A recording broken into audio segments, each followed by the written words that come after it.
Kita semua pasti udah sering dengar kan kalau insulin itu biang kerok naiknya berat badan. Tapi gimana kalau ternyata cap buruk itu salah besar? Yuk kita bongkar bareng-bareng mitos nutrisi yang satu ini yang kayaknya bandel banget. Oke, sebelum kita ngomongin insulin, saya mau ajak main teka-teki singkat dulu.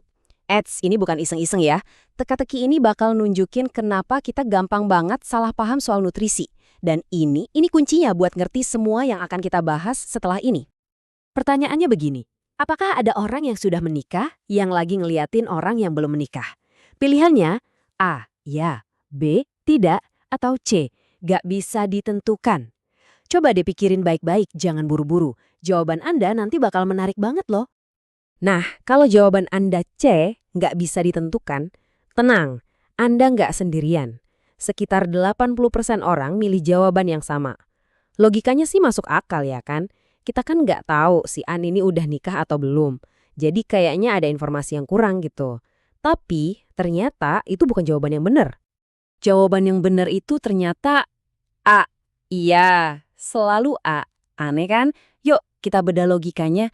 Soalnya ini contoh yang pas banget buat ngeliatin gimana otak kita itu secara alami suka ambil jalan pintas biar nggak kerja keras. Gini kuncinya. Coba kita pikirin dua kemungkinan. Kemungkinan pertama, Anne udah nikah.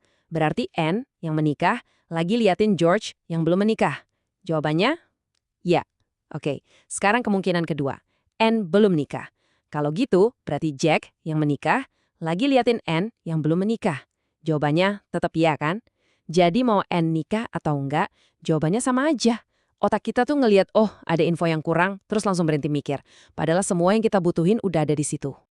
Nah, kecenderungan buat ambil jalan pintas mental ini ada namanya, kekikiran kognitif. Pada dasarnya, kita ini emang lebih suka jawaban gampang dan cerita yang simple.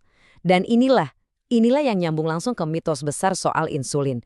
Sebuah cerita yang super simple, gampang banget dipercaya, dan sayangnya salah. Terus gimana caranya kekikiran kognitif ini bisa nyiptain penjahat di dunia nutrisi? Jawabannya, ya dengan menciptakan kisah insulin itu tadi. Cerita yang menarik banget, simple, dan saya yakin Anda pasti udah pernah dengar. Ceritanya kan biasanya gini. 1. Anda makan karbo. 2. Insulin naik. 3. Insulin nyuruh badan nyimpen lemak. 4. Kesimpulannya, karbohidrat bikin gemuk. Simpel banget, lurus, dan kedengarannya masuk akal. Ini jalan pintas mental yang sempurna. Tapi, yaitu, sama kayak teka-teki tadi, cerita ini ninggalin beberapa detail yang penting banget. Nah, disinilah bagian menariknya. Ada banyak banget bukti yang seolah-olah sengaja diabaikan sama cerita simpel tadi. Dan begitu kita lihat lebih dalam, narasi karbohidrat itu jahat ini mulai goyah, bahkan runtuh. Coba deh lihat bukti ini. Grafik ini nunjukin sesuatu yang cukup mengejutkan. Makanan tinggi protein ternyata bisa memicu insulin setinggi atau bahkan lebih tinggi dari makanan yang karbohidratnya banyak. Nah, ini langsung rusak cerita simpel tadi kan. Kalau insulin satu-satunya penjahat, harusnya makan steak sama bikin gemuknya dengan makan roti. Tapi kita semua tahu itu nggak gitu. Dan bukan cuma itu, ada studi yang nemuin kalau gula darah itu cuma ngejelasin sekitar 23% dari naiknya insulin. Artinya apa? Artinya ada 77% faktor lain yang main di situ. Jadi nyalain karbohidrat doang itu, wah penyederhanaan yang kebangetan. Dan keanehan-keanehannya nambah terus. Produk susu, itu pemicu insulin yang kuat. Daging sapi juga sama.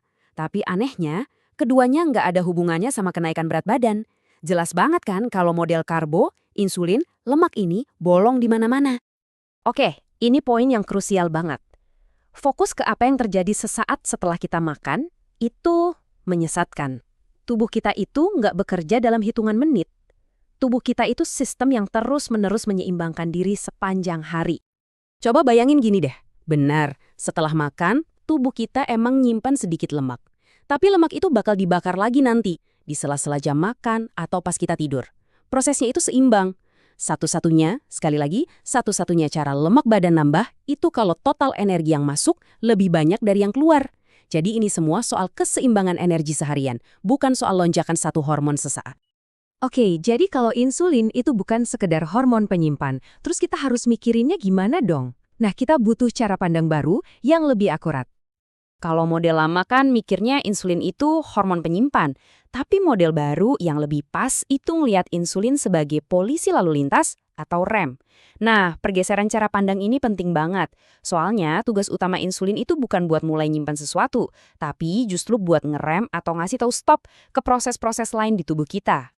Tugas terpenting insulin itu justru ngasih tahu liver kita buat, hey stop produksi glukosa, pas kita baru selesai makan. Kenapa? Ya karena kita kan udah dapat glukosa dari makanan. Ngapain liver produksi lagi? Nah, disitulah insulin kerja, nginjak rem.